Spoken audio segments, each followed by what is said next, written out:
Riley, how was camp? It's the apocalypse! That was good. She goes away for 3 days and all we get is good? She goes away for 3 days and all we get is good? Yeah, sounds right. Asked and answered. Yeah. Back to the game. Riley is officially a teenager now. You aren't packed yet? I'm the worst! Overreact much? I barely touched it. Let the professional handle this. I'm too gross to go anywhere ever again! Well, that's a preview of the next 10 years.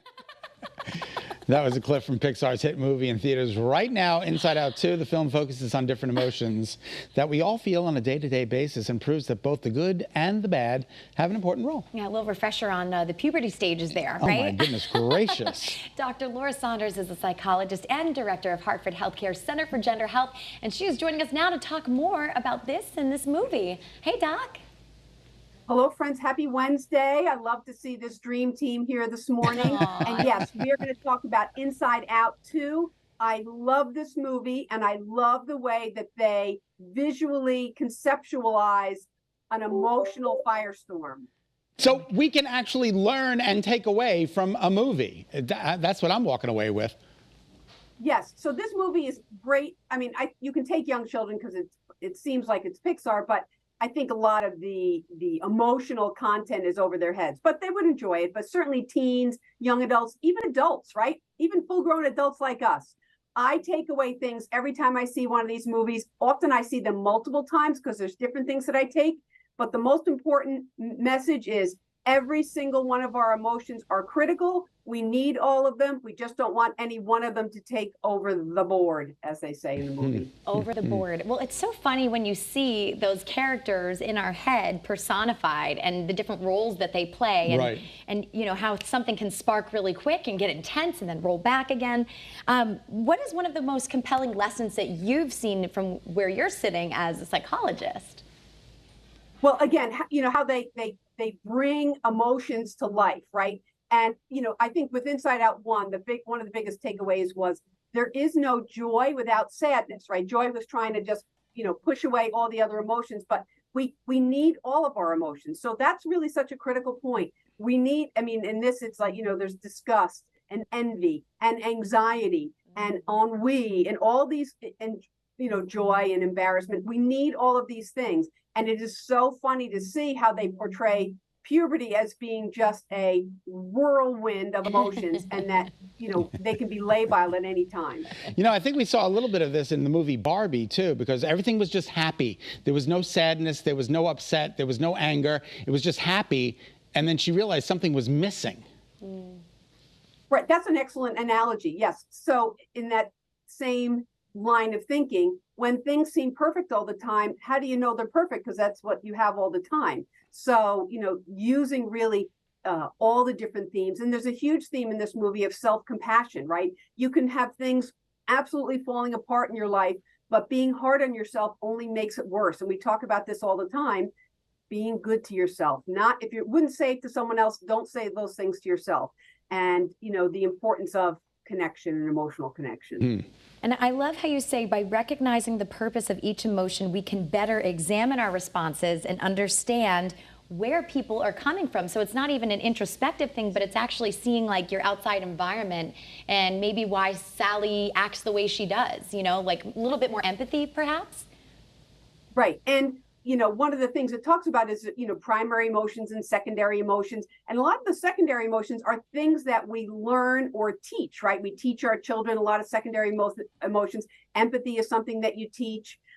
Envy might be something that you teach. So we can, some of these are primary, some of these are secondary, but just understanding some of the dynamics is so important for emotional development. You know, we talk about self-compassion all the time here on our show. And again, one of the takeaways from this movie is be a little kinder to yourself, right? Yeah, the more we can be kind to ourselves helps us be kind to other people, right? There's a whole be kind movement, but honestly, if you're really disparaging yourself all the time, how could you truly be kind to someone else?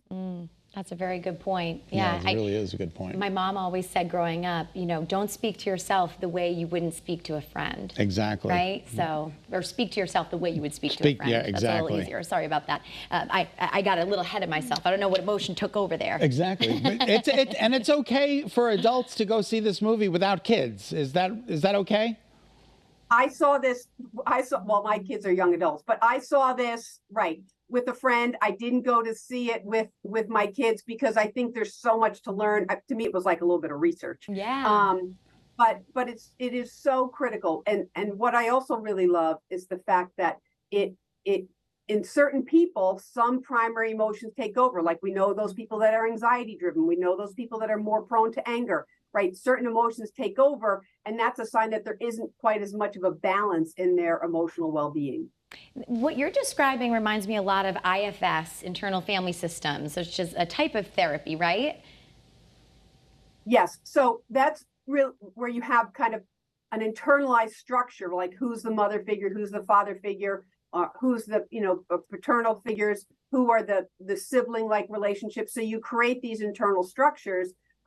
But we're always talking about emotional well-being and emotional growth. So part of that is really understanding what your emotions are, what tends to predominate for you, why certain emotions take control, and how to better find a balance. Well, I know that mistakes and flaws are not just acceptable, but are integral to the human experience because I'm constantly making mistakes. So it's good to know. And this movie proves the point. You and I both, Scott, we're constantly making mistakes. And part of the human experience is just acknowledging what we did and trying better the next day. Yeah. Absolutely. We're doing the best we can with what we have. We're all human. And one more quick question, Doc. What age do you think, would be appropriate to take kids to this, like minimum age? And at what age do you think that it would actually start to click a little bit? So I do think, while younger children, probably children under 10, would find it entertaining, I think that they would miss a lot of it. So I think over 10, where you can start to have a little bit more conceptual reasoning to really start to get it. Well, this is what joy looks like. That's happened. This is what sadness looks like. And this is what embarrassment looks like, right? The embarrassment character is big and huge and takes a lot of space, doesn't say much. But you just get these great visualizations. Oh, that's what it feels. That's what envy is. Like you really understand some of the connections between emotions. All right. Thank you so much, Dr. Laura Saunders. We appreciate your time. We'll see you tomorrow. Have a great day. All right. You too.